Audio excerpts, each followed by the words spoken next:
Ok, entonces, ahondando en lo que es la responsabilidad legal propiamente dicha en el ejercicio de la ciencia de la salud, vamos a enfocarlo desde la implicación que tiene el profesional de las ciencias de la salud en actos de ilegalidad y, por supuesto, por los cuales debe responder cuando estos actos obedecen a omisiones y acciones que van a generar un daño en el paciente. De aquí parte lo que es la responsabilidad civil, penal, administrativa en el ejercicio de las ciencias de la salud. Hay causas muy comunes sobre la responsabilidad, como son la mala praxis o la dispraxis en este caso. Los elementos de la responsabilidad penal y civil, que son la negligencia, la impericia, la imprudencia y la inobservancia, y todo el marco ético que regula el ejercicio profesional, donde todos los profesionales de la salud, a través de esto, estamos sometidos a la ley y debemos responder cuando no actuamos con diligencia o cuando violamos algún deber profesional que va a llevar a una consecuencia en distintos ámbitos. Y también vamos a hablar de los mecanismos que existen o las instituciones, como son los colegios de los profesionales, que van a servir de árbitros en, eh, en la mediación y solución de las controversias que se puedan presentar. En cuanto a la responsabilidad, pues es la obligación de un profesional de la salud de reparar un daño que le causa a un paciente cuando incumple con los deberes profesionales en ocasión a su actividad profesional. Y el individuo tiene que responder desde el punto de vista civil, penal, disciplinario, con cuando incurre en este tipo de violaciones. La siguiente,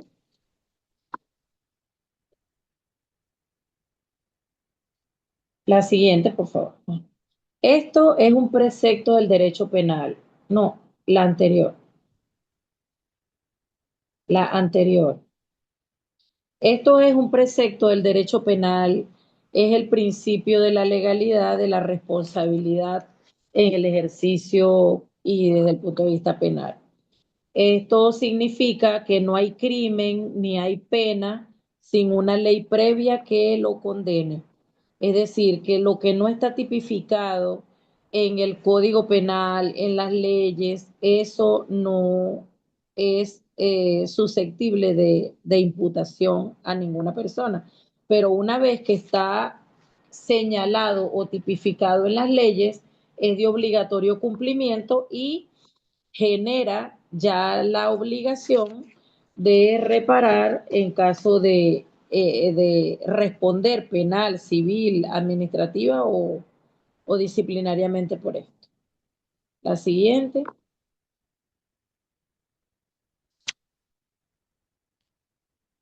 Las profesiones de las ciencias de la salud tienen una normativa legal eh, amplia porque tenemos las leyes de ejercicio profesional, como son las leyes de medicina, de enfermería, de la nutrición, de bioanálisis, farmacia, odontología, y otras leyes que están enmarcadas dentro de lo que son las leyes conexas de la profesión, como son la ley contra tratos crueles, inhumanos y degradantes, que vamos a hablar posteriormente de esta ley y cómo interviene dentro de la responsabilidad, porque esta ley tiene un artículo específico que se refiere a la omisión del oportuno socorro.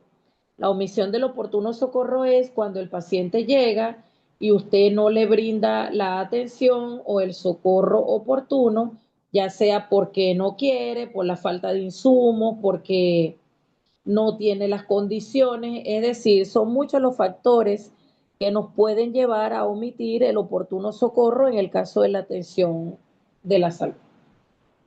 Está también la Ley Orgánica de Protección de Niños, Niñas y Adolescentes, donde establecen que los niños necesitan una atención oportuna y de calidad, son principios de prioridad absoluta del Estado y principio de interés superior del niño, es decir, que el niño va a estar, sus prioridades van a estar por encima de las de cualquier otro paciente, ellos van a ser siempre prioridad y a pesar de que nos preguntamos si son prioridad del Estado y y tienen el principio de interés superior, ¿por qué faltan tantas cosas para poder brindar una atención de calidad, como lo establece la misma LOGNA y oportuna, si se supone que el Estado debe garantizar todo lo que es el recurso para la atención? Eso lo vamos a ver más adelante también en la clase de Derechos Humanos e incluso aquí en esta.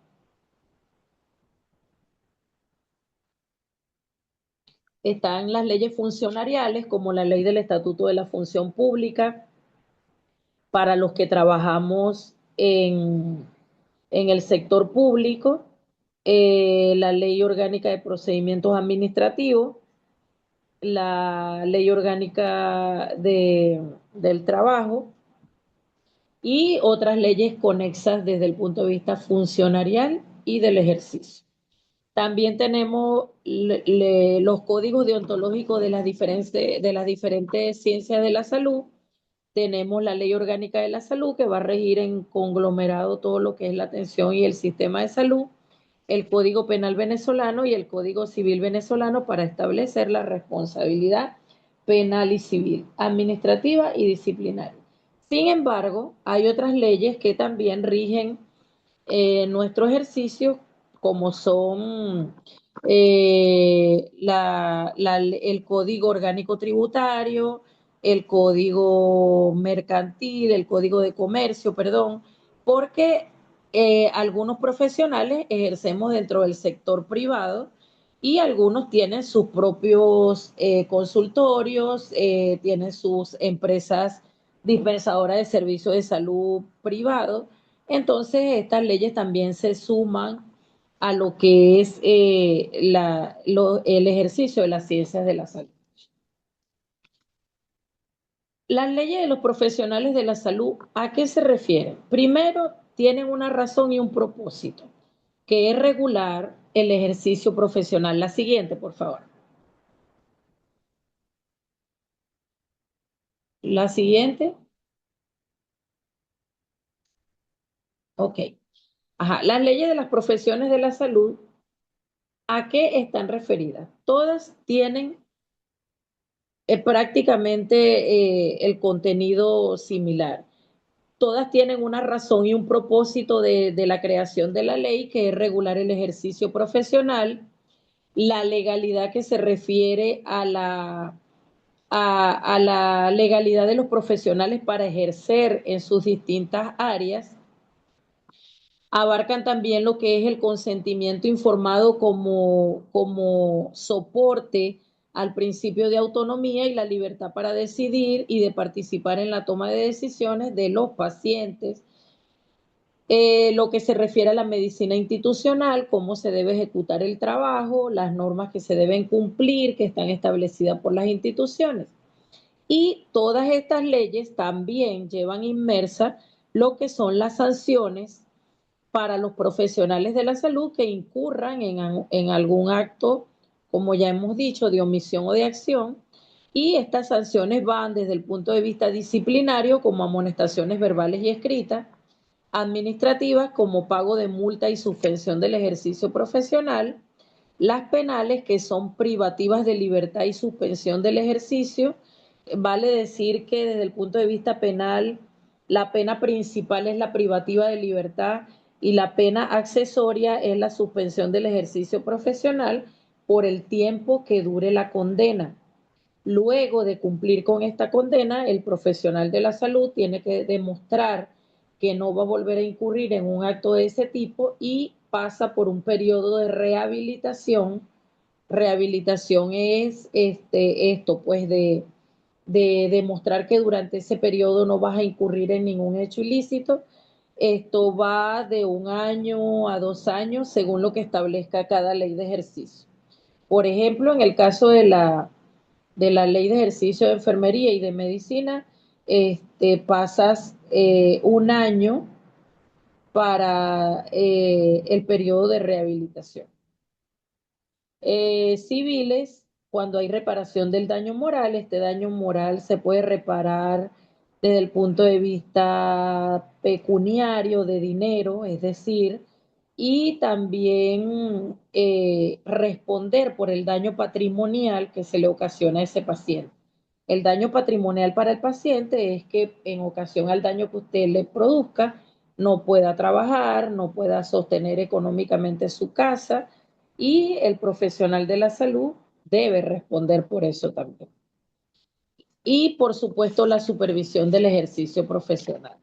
Pasamos a la siguiente. Aquí vamos más un poco a lo que va a regular o a qué se refiere cada basamento legal, como el código deontológico de la medicina, y también más adelante lo que son las leyes de ejercicio. En cuanto a la ética profesional, vamos a enfocar que son un conjunto de principios y valores y normas morales que van a guiar la conducta de un profesional, cuyo objetivo es asegurar que este profesional no actúe de manera inadecuada, irresponsable, y que actúe con competencia. Entonces, ya vimos que la ética es una rama de la filosofía que estudia la moral humana, pero que se va a enfocar en regular el comportamiento correcto o incorrecto para orientar hacia estas acciones, hacia el bien común. Luego tenemos la moral, que son el conjunto de normas y principios éticos que van a guiar este comportamiento de este profesional, y lo enfocamos la moral profesional como este comportamiento dentro de la actividad profesional que usted desempeña, cuyo objetivo va a ser dirigir la conducta profesional y va a orientar en cierta forma a la toma de decisiones. Los valores que van a guiar el comportamiento, que orientan la conducta humana dentro del ámbito profesional, como son la honestidad, la integridad, el respeto, la confidencialidad, entre otros.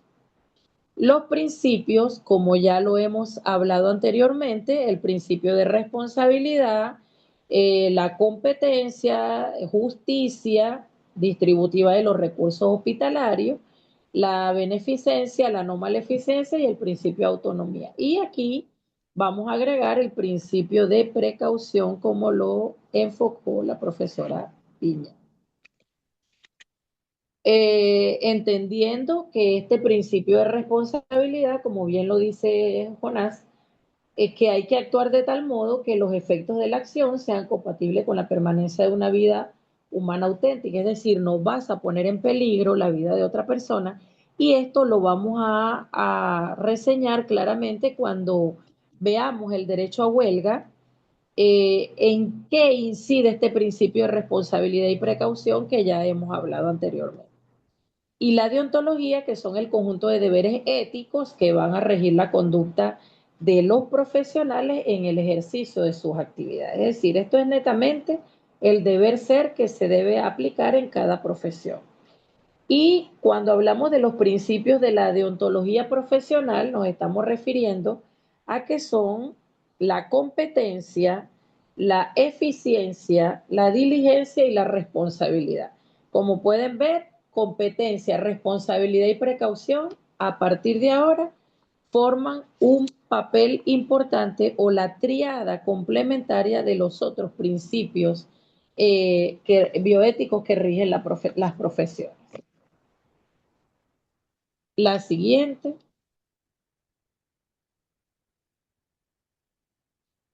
Entrando de lleno en lo que es la responsabilidad legal, vamos a enfocar el supuesto de hecho, que es la premisa que que va a marcar este camino de la responsabilidad legal.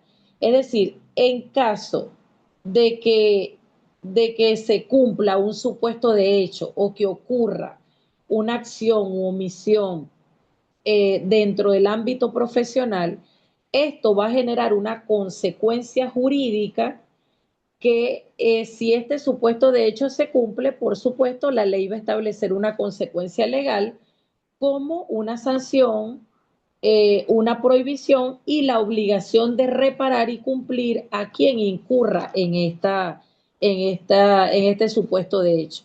Es decir, la consecuencia jurídica es, en el caso del derecho penal, es la obligación que el Estado te impone de cumplir con una pena si se cometió el delito. Y el delito puede ir desde las lesiones hasta el homicidio, que lo vamos a ver en posterior. Pero vamos a hablar aquí en este momento de lo que es malpraxis o dispraxis en este caso, porque malpraxis sería la mala práctica y en todo caso no vamos, hablaríamos de la mala práctica como el desconocimiento, la imprudencia, el deseo de cometer el hecho, de hacer el acto mal hecho, pero preferiría mejor enfocarlo desde la dispraxis, que sería una práctica deficiente en la actuación de este profesional. Lo enfocaríamos como una actuación deficiente más bien. Ya va, disculpa.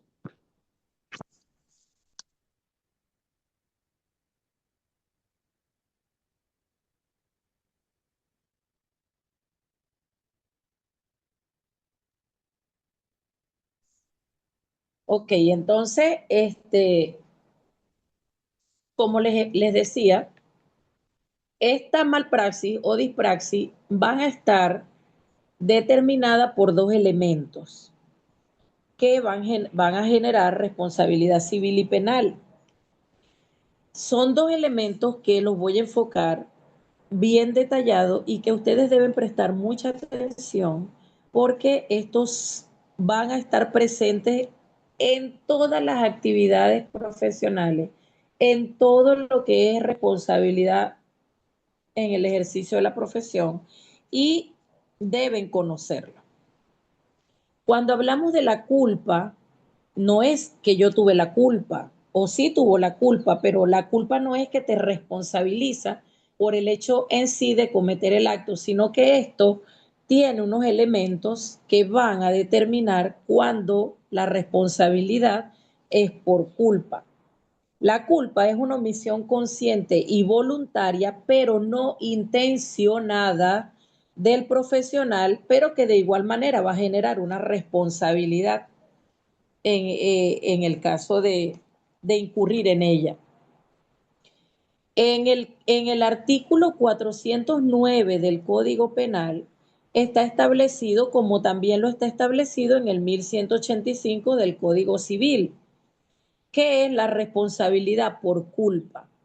No tuviste la intención de causar el daño, pero sin embargo lo causaste. ¿Por qué razón?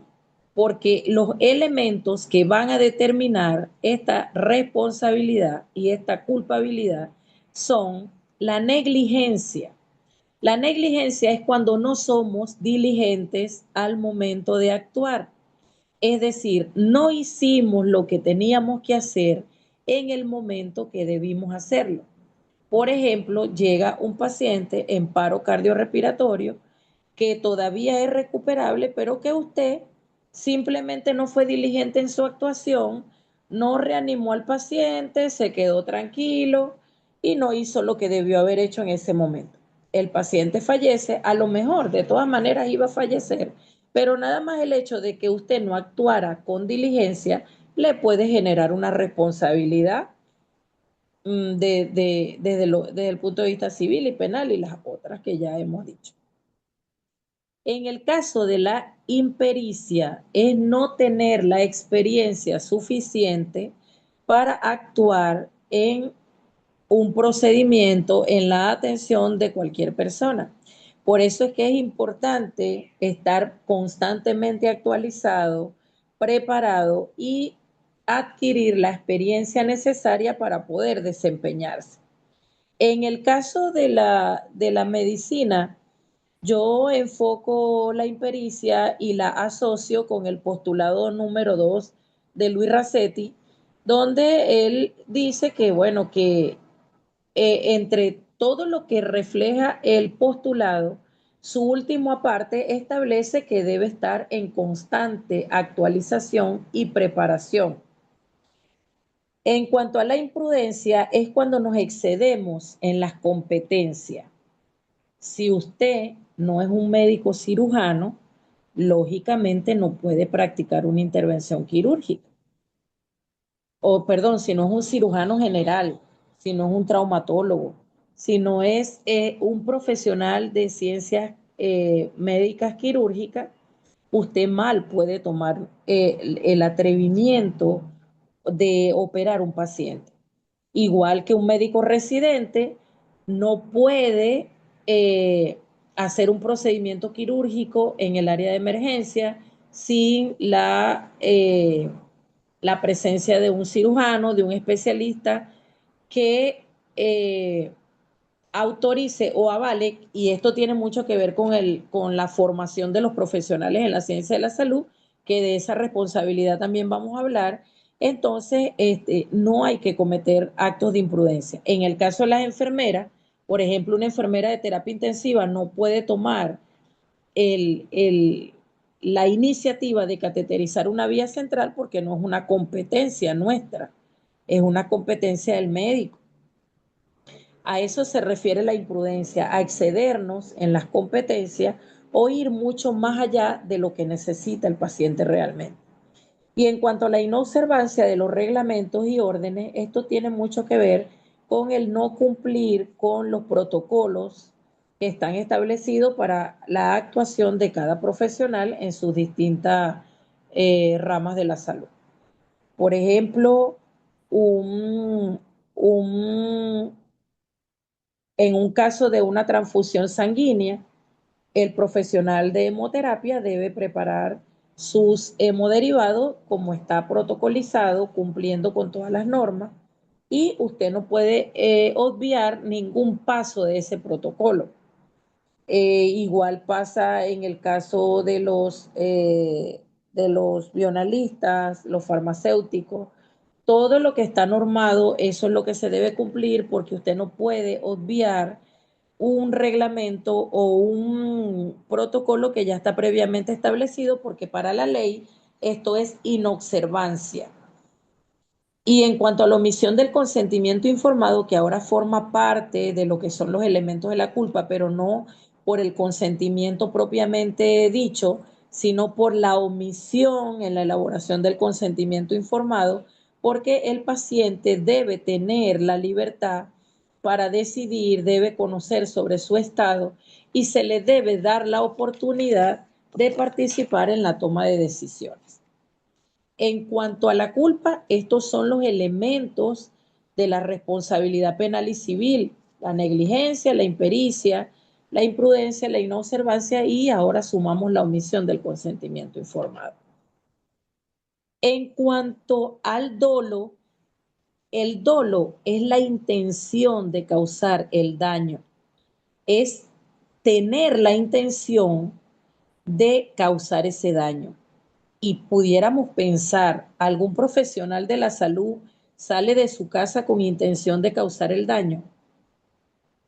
Diríamos ninguno sale con esa intención, pero fíjense que sí se dan casos donde el dolo existe, porque no es nada más el dolo en la atención del paciente, es el dolo en el fraude, la estafa, emisión de récipe falso, revelación del secreto médico cuando no se debe revelar, porque fíjense que hay momentos en los cuales el secreto médico es susceptible de divulgación cuando son enfermedades de obligatoria notificación, como el caso de las enfermedades de transmisión sexual, como el caso del COVID, que había que notificar para hacer la pesquisa de los posibles contactos,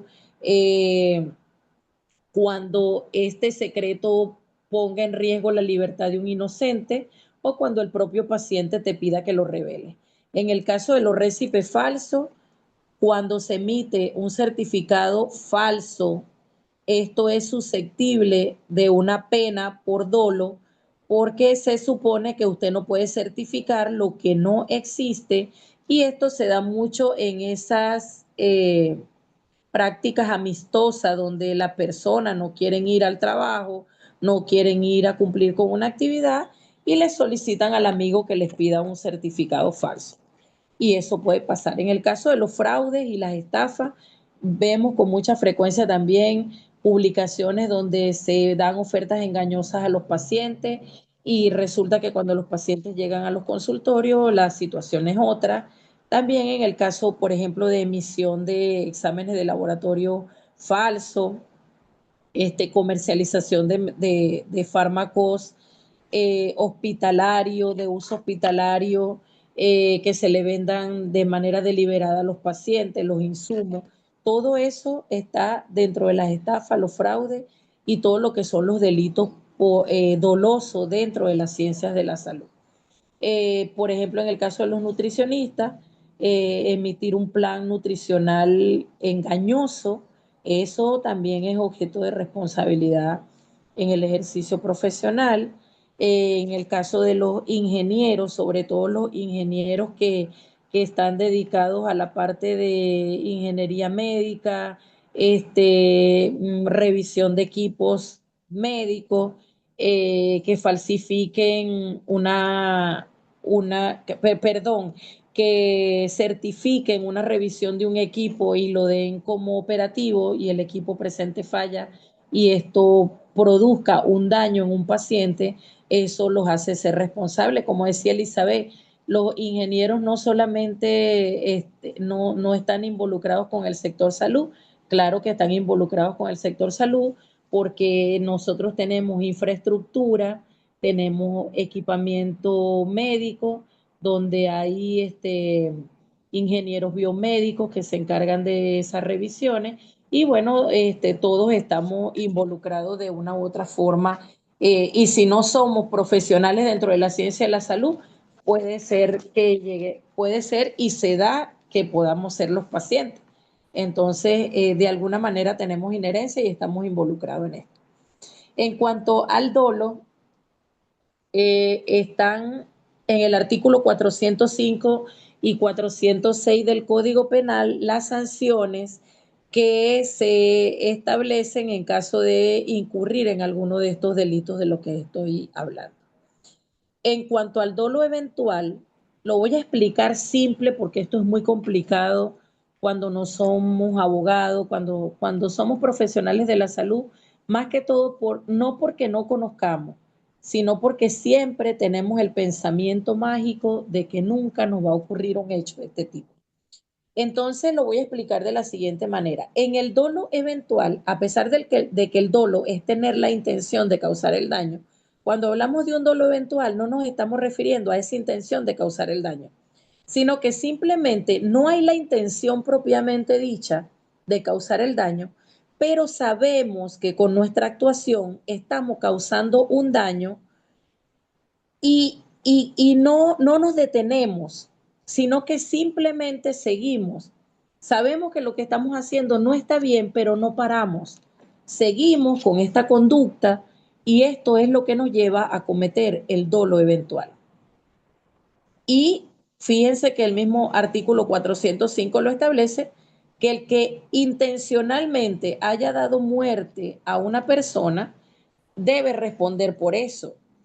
En el dolo eventual, nunca tuviste la intención, pero puede ocurrir la muerte porque no tomaste la previsión y continuaste a pesar de saber que lo que estabas haciendo no estaba bien hecho.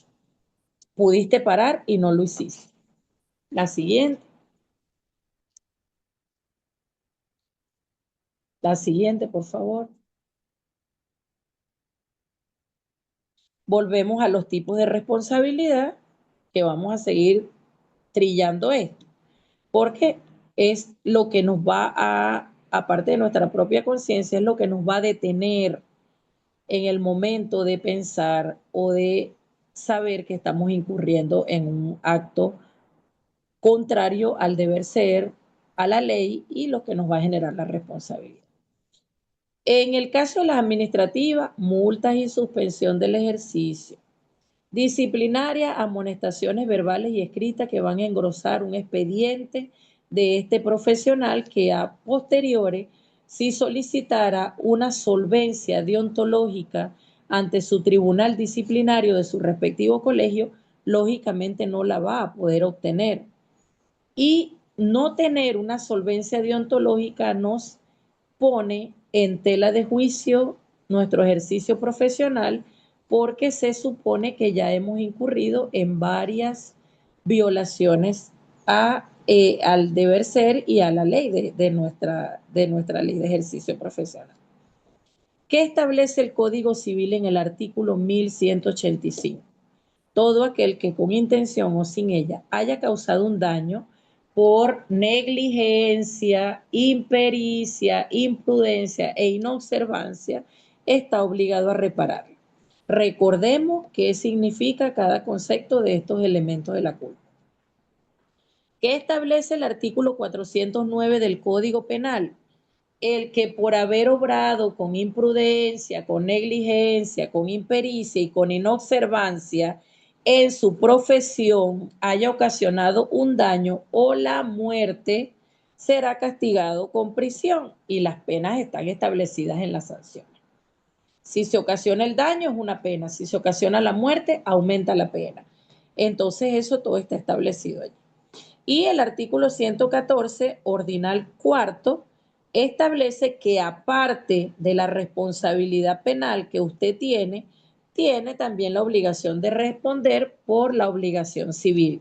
Es decir, que va a responder penalmente por el daño causado y también va a responder de manera civil, es decir, en dinero, por ese daño que usted ocasionó. O sea, son dos responsabilidades que van eh, eh, amarradas una de la otra.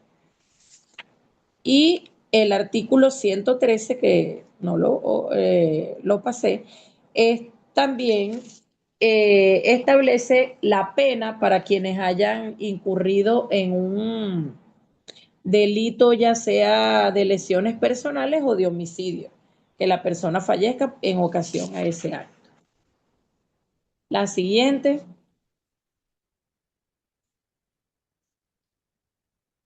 Y nos vamos directamente a la responsabilidad penal, que esto es, si se quiere, el punto más álgido del ejercicio, porque civilmente ya sabemos que vamos a responder por negligencia, por imprudencia y que vamos a responder en dinero, pero aquí son muchos los detalles que hay que evaluar. Por ejemplo, en el caso de los actos propios, es lo que hace cada profesional, lo que hace cada uno dentro de su ámbito de ejercicio. Esto va a generar una responsabilidad individual. Esta persona va a responder solito por todo lo que haga. Pero también tenemos la responsabilidad penal por actos delegados. Los actos delegados son todos aquellos actos que nosotros derivamos en los que están debajo de nuestra responsabilidad en la escala profesional. Es decir, si el médico cirujano general delega un acto en un médico residente y por mala suerte ocurre un hecho culposo o doloso, perdón, un hecho culposo o un hecho que transgrede la norma, entonces no solamente va a responder este médico residente, él va a responder de manera individual porque fue un acto propio que él cometió, pero también como es un acto delegado, va a responder quien emite la orden. Y es lo que va a generar la responsabilidad solidaria. La responsabilidad es solidaria porque es compartida. Yo respondo penalmente de manera individual, pero quien me da la orden también responde de manera solidaria conmigo. Y esto no solamente desde el punto de vista de la orden que emites como especialista a un residente, sino también como docente a un estudiante. Lo vamos a ver cuando hablemos de la responsabilidad del ejercicio en equipo. Estos actos delegados eh, también van a generar una responsabilidad institucional porque se están realizando dentro de determinadas instituciones. Entonces aquí vamos sumando responde la persona de manera individual, responde quien delegue el acto y responde la institución. La institución responde en dinero porque no es una persona. El que emite la orden responde de manera individual también desde el punto de vista penal y civil, y también el que comete el acto. Se hace una cadena de responsabilidad aquí. En cuanto a los efectos y eventos adversos, también se va a responder por esto. Y se va a responder de manera individual, de manera solidaria, de manera institucional, porque cuando ocurre un efecto y un evento adverso es porque hubo un riesgo que no fue previsto. En el caso de los médicos, sigo poniendo el ejemplo de los cirujanos generales, pero puedo poner otros ejemplos de los traumatólogos, de los intensivistas, cualquier especialidad que no prevea un riesgo, pero el caso de los traumatólogos y de los cirujanos generales es el caso más palpable y que podamos ver, pues, ¿qué sería un riesgo no previsto en este caso? Un paciente con comorbilidades que va a ser sometido a cualquiera de estas dos cirugías y que el médico no tome la previsión de hacer medidas de protección tromboprofiláctica, o que no haga tromboprofilaxis, mejor dicho. Si usted no toma unas medidas de protección, entonces usted asume la responsabilidad de lo que posteriormente pudiera pasar si el paciente presenta un tromboembolismo pulmonar, aunque sea una de las complicaciones más inminentes, inmediatas y la que con más frecuencia pudiera ocurrir. Y usted no va a querer que el paciente se le muera por un tromboembolismo pulmonar, pero no tomó las medidas, no previó ese riesgo.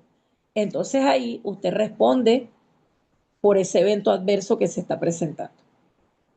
Por eso es que los protocolos hay que cumplirlos tal cual como están diseñados. Entonces, cuando yo tengo, aquí hay desde el punto de vista penal y legal, tiene que haber una evaluación del riesgo previsto. Si se evalúa el riesgo previsto y usted tomó las medidas, ya ahí el contexto cambia. Ahí el contexto cambia porque usted hizo lo que debió hacer, previó que ese riesgo no se presentara o que no se materializara, perdón. Entonces ya ahí es otro contexto desde el punto de vista penal y desde el punto de vista civil. Ahora, ¿qué debe hacer usted para no incurrir en el riesgo no previsto? Tener una conducta previsiva, porque si falta la conducta previsiva se genera la responsabilidad penal automáticamente. Es decir, no puede tener una falta de conducta previsiva si usted quiere minimizar su riesgo profesional desde el punto de vista legal. Debe tener una conducta previsiva. Debe haber ese cumplimiento apegado a los protocolos para que en el momento de evaluar ese riesgo previsto usted tenga un mínimo de responsabilidad. En cuanto a la obligación civil, desde el punto de vista del artículo 1274 del Código Civil, la persona, aquí lo vamos a ver como un contrato. El paciente contrata con usted, que es el médico o que es el profesional de la salud, ya sea un bioanalista, un farmacéutico, un nutricionista. El paciente, cuando acude a su consulta, ya está haciendo un contrato con usted, un contrato de atención médica. Ahí hay una relación médico-paciente, nutricionista-paciente, bioanalista-paciente, que ya de por sí está como un supuesto de hecho, que es una relación que se está estableciendo, y por supuesto es un contrato de atención, aunque no es escrito. Yo te busco para que tú me atiendas y tú me atiendes y yo te pago porque me atiendas. Entonces ya ahí se genera una obligación, y cualquier daño que ocurra en ocasión a esa relación nos hace ser responsables. En el 1264 del Código Civil, en el artículo 1264, establece también que las obligaciones deben cumplirse como han sido contraídas. Es decir, si usted contrajo una relación profesional de la salud paciente, usted tiene que saber que ya al usted asumir esa obligación, pues usted es responsable y debe responder, valga la redundancia, en ocasión a cualquier daño que ocurra, partiendo de esa relación y de esa relación contractual que usted tiene. Y en el 1274 también se establece la naturaleza de la responsabilidad. Por supuesto, como ya les dije, a pesar de que no es un contrato de asistencia escrito, pero hay una relación de hecho. Es demostrable que el paciente acudió a su consulta y que usted lo... En cuanto a la responsabilidad penal, quiero, quiero hablar aquí de un concepto que se llama la culpa consciente.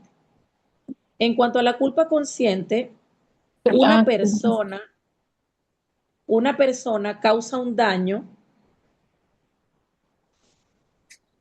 una persona causa un daño al prever la posibilidad de que su acto, o sea, una persona va a causar un daño, pero al prever la posibilidad de que su acto pueda provocarlo y confía en que no va a ocurrir, esta confianza es lo que va a producir la culpa consciente. Yo tengo la culpa consciente porque yo creo y confío en mis conocimientos, confío en mi experiencia y sigo adelante sin pensar que nunca me va a ocurrir un hecho negativo. Esta culpa consciente también genera una responsabilidad penal porque confiarse del conocimiento y de la experiencia y no detenerse en el momento oportuno, aparte de culpa consciente, nos hace incurrir en otra cosa, que es el dolo eventual. Nos confiamos, creemos que no va a pasar, sabemos que estamos haciendo algo incorrecto o que va a ocasionar un daño y no nos detenemos. Entonces, culpa consciente y dolo eventual van abrazados. En la responsabilidad penal vamos a encontrar la figura del delito y estos delitos pueden ser dolosos, como ya dije anteriormente, teniendo la intención, y pueden ser culposos, que van a devenir de las acciones y omisiones que causan daño, pero que no hubo la intención de causarlo. No me voy a enfocar aquí en los delitos dolosos porque ya los expliqué, como el fraude, la revelación del secreto médico, y eso es relevante, pero no tan de tanta gravedad como son los delitos culposos, porque van a devenir de acciones y omisiones que por negligencia, por imprudencia, por impericia y por inobservancia se puedan causar a pesar de no tener la intención. Estos delitos culposos están definidos y van desde el homicidio, que es la muerte de cualquier persona, o causar la muerte a cualquier persona, aun cuando no haya habido la intención. De pronto el paciente fallece en ocasión a la intención, a la actuación, y a pesar de que usted no tuvo la intención, fue negligente, fue imprudente, no tuvo la experiencia suficiente y además no cumplió con las normas establecidas en los protocolos. Ahí eso sería un homicidio culposo y esto atenúa la responsabilidad penal. Es decir, si yo cometo un acto culposo, mi responsabilidad no se va a agravar porque yo no tuve la intención. Atenuar es rebajar la pena o disminuir la calificación de la responsabilidad en caso de cometer algún homicidio culposo. Igual para los delitos y las lesiones, perdón, para las lesiones personales de tipo culposa, también hay un atenuante de la responsabilidad penal porque no hubo la intención, pero sí concurrieron los elementos de negligencia, imprudencia, impericia e inobservancia. En las lesiones personales se van a ocasionar porque hay un comportamiento descuidado que va a causar ese daño físico o psicológico y que puede generar sanción penal y la obligación de reparar el daño. Por ejemplo, una lesión personal que causa un daño físico, y lo voy a enfocar desde el punto de vista de la cirugía plástica. Usted acude a un paciente a operarse la nariz, hacerse una rinoplastia y usted le opera su rinoplastia, pero queda defectuosa la operación. Entonces ahí usted está ocasionando un daño físico y también un daño psicológico. ¿Cuál es la gravedad de este daño físico y psicológico al mismo tiempo? Que según el Código Penal, esto no atenúa la responsabilidad penal, sino que la agrava. ¿Por qué la agrava? Porque primero que las lesiones en cara, desde el punto de vista del Código Penal, se consideran lesiones gravísimas. La agrava porque aparte del daño físico en cara, primero la lesión en cara, el daño físico porque estás ocasionando una lesión dejando una persona, eh, eh, supongamos, con una nariz defectuosa. Y tercero, el daño psicológico. Esos tres elementos hacen que se agrave la responsabilidad penal.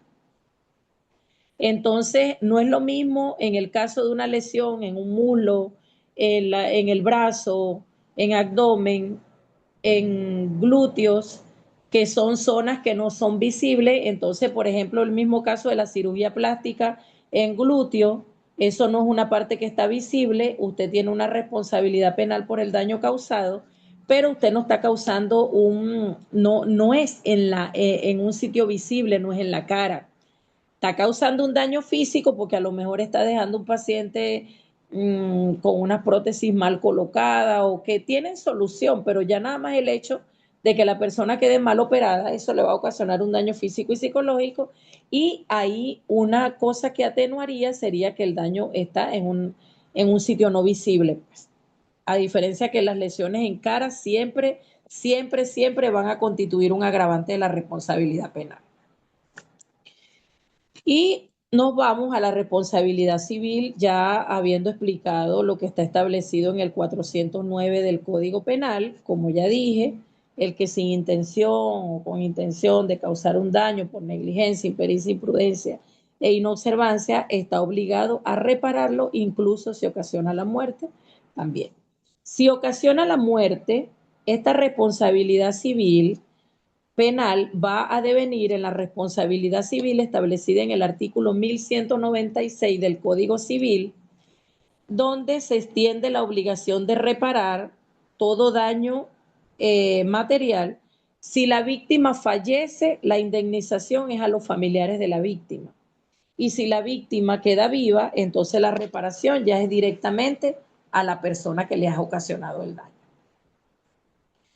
Esta responsabilidad civil, también, como ya lo dije, establecida en el artículo 1185, todo aquel que con intención o sin ella, por negligencia, impericia, imprudencia, inobservancia, cause un daño, está obligado a repararlo. Pero esto también va más allá de lo que es esta reparación desde el punto de vista del 1185.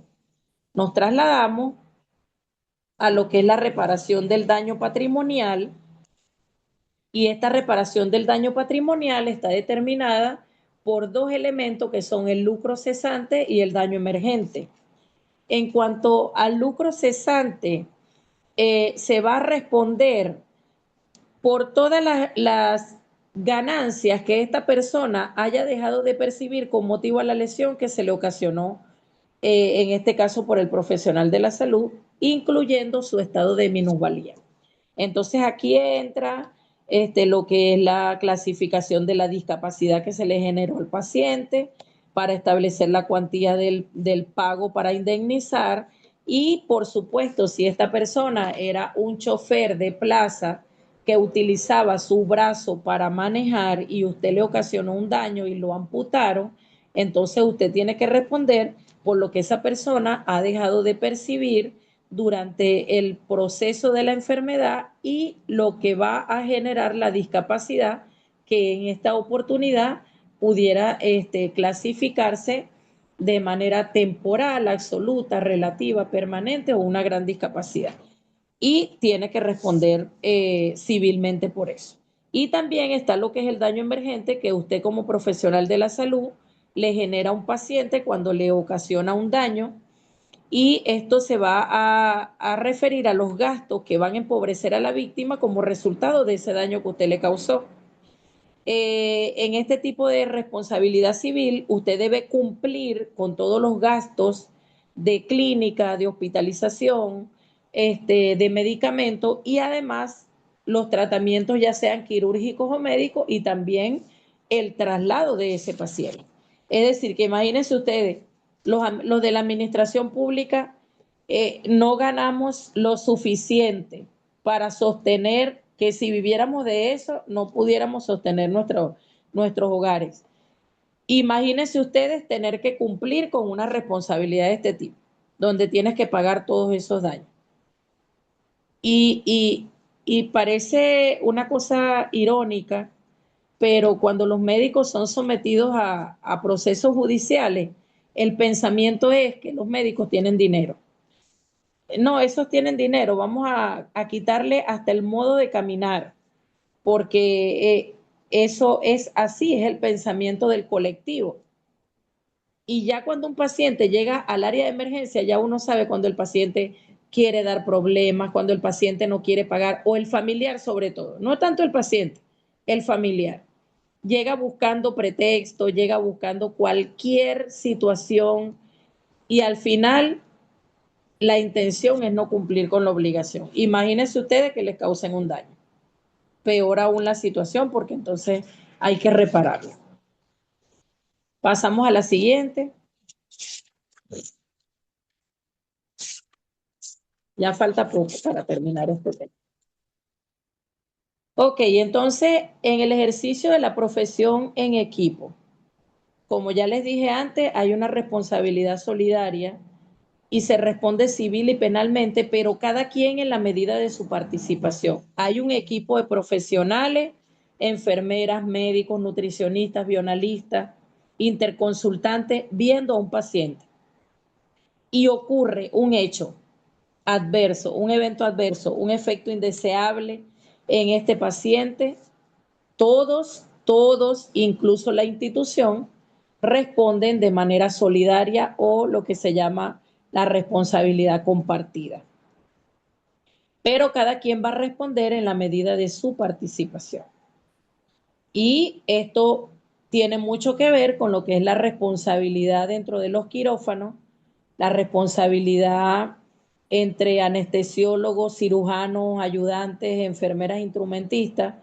Esto tiene mucho peso, sobre todo en el área quirúrgica, porque hay un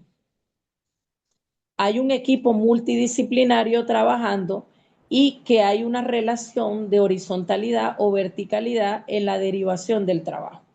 Es decir, horizontalidad y verticalidad cuando todos están al mismo nivel o cuando unos están por debajo de los otros.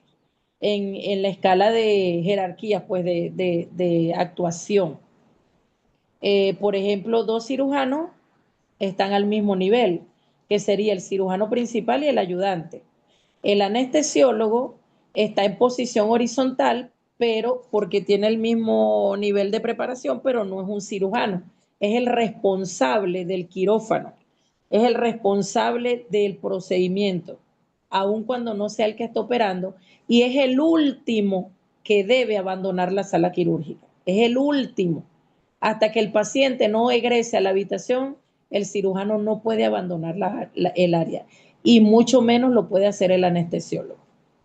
Entonces, ahí eso pudiera ser una brecha o un hilo muy delgado entre lo que es la responsabilidad penal y una actuación adecuada. Luego viene la responsabilidad vicariante. ¿A qué nos referimos cuando hablamos de responsabilidad vicariante? Tipificada en el artículo 118 y 113 del Código Penal venezolano y también en el 1190 del Código Civil. La responsabilidad vicariante no es más que la responsabilidad que se genera cuando el docente, ya sea médico de posgrado, coordinador de posgrado, especialista, enfermera, docente, alumno, lo que represente tener aprendices en todas las ramas de la salud dentro de las áreas hospitalarias. La responsabilidad vicariante es la responsabilidad que tiene el docente por no vigilar y por no cuidar la actuación de ese aprendiz que tiene bajo su responsabilidad. En el caso de los médicos, residentes de posgrado, coordinadores de posgrado, médicos especialistas, adjuntos de servicio, bioanalistas, auxiliares de laboratorio, bioanalistas pasantes, farmacéuticos, regente de la farmacia hospitalaria, pasante, personal de auxiliar de farmacia que tengan ahí bajo su responsabilidad, nutricionistas, los auxiliares de nutrición y dietética, y así todos los que sean dependientes de pasantías profesionales dentro de las áreas de la salud. Cabe destacar que el artículo 1190 del Código Civil en su parágrafo 2 establece que los preceptores y artesanos, en este caso preceptores y artesanos serían profesores, son responsables del daño causado por sus alumnos y aprendices mientras permanezcan bajo su vigilancia. ¿Qué dice el Código Penal? Que hay una responsabilidad o culpa por no vigilar y por no cuidar la actuación de esos aprendices y alumnos que están bajo su responsabilidad. Y con esto determino lo que es la responsabilidad profesional en la educación en las ciencias de la salud, lo que es la responsabilidad dentro de la formación de profesionales de las ciencias de la salud. Luego tenemos que, sumándole a todo esto, está la responsabilidad institucional objetiva. La responsabilidad institucional objetiva está determinada en el 1191 del Código Civil, que se refiere a que los dueños o directores de las instituciones, en el caso de la administración pública, no serían dueños, sino principales y directores. En el caso de las clínicas, serían dueños, principales y directores. Ellos son responsables por el daño causado por sus sirvientes y dependientes. Sus sirvientes y dependientes son sirvientes aquí, no en el sentido no peyorativo, son sirvientes porque son trabajadores dentro de las instituciones y dependientes porque están en una relación de dependencia con un patrono.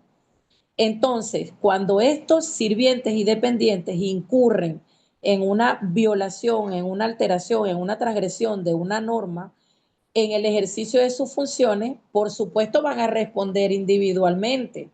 Y si hay una responsabilidad vicariante, van a responder los profesores. Y si hay una responsabilidad por el ejercicio en equipo, van a responder todos en la medida de su participación, pero la institución va a responder no como persona natural, sino como persona jurídica. En el Código Civil, las personas jurídicas son las instituciones y las personas naturales son todos aquellos seres humanos que se consideran personas y que son susceptibles de cometer actos contrarios a la ley y que van a generarle, por supuesto, la responsabilidad. Entonces, la responsabilidad institucional objetiva va a ser una responsabilidad patrimonial. La institución va a responder desde el punto de vista patrimonial. Es decir, tiene que reparar ese daño. Y establece también la ley que en caso de una responsabilidad institucional objetiva, pues la institución debería facilitar la defensa o la representación legal de estas personas que han cometido el hecho dentro de la institución. Pasamos a la siguiente. Ya.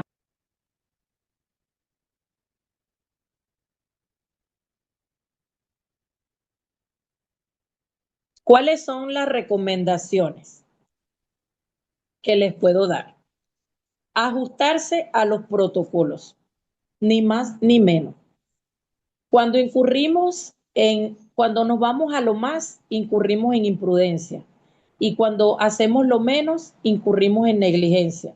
Y cuando no cumplimos el protocolo, incurrimos en inobservancia.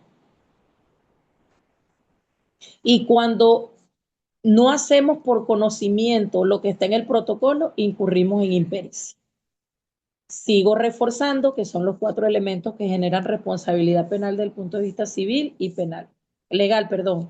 Generan responsabilidad legal desde el punto de vista civil y penal. Esos 4 elementos son el caballito de batalla de aprendérselo para no incurrir en esto.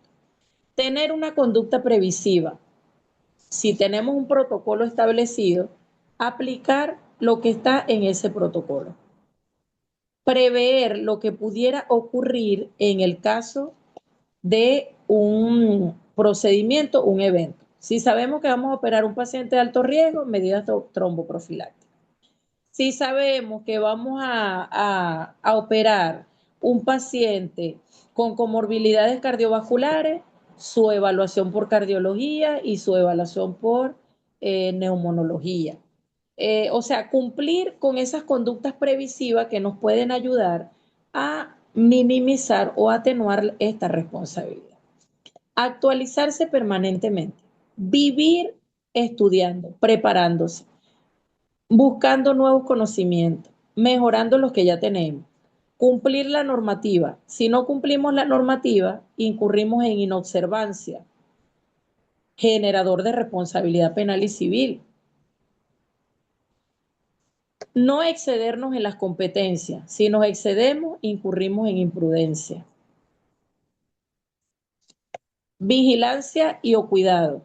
Docentes, obligatoriedad de vigilar y cuidar a sus aprendices y estudiantes. Y no solo a los aprendices y estudiantes, sino a los que están en calidad de dependiente de nuestra jerarquía. Si somos médicos coordinadores o adjuntos de servicio, sabemos que tenemos residentes de posgrado, residentes asistenciales, igual que en el caso de enfermería, igual que en el caso de todas las profesiones. Y no olvidarse de elaborar y solicitar el consentimiento informado. Recordemos que la omisión del consentimiento informado es un elemento de culpa por omisión en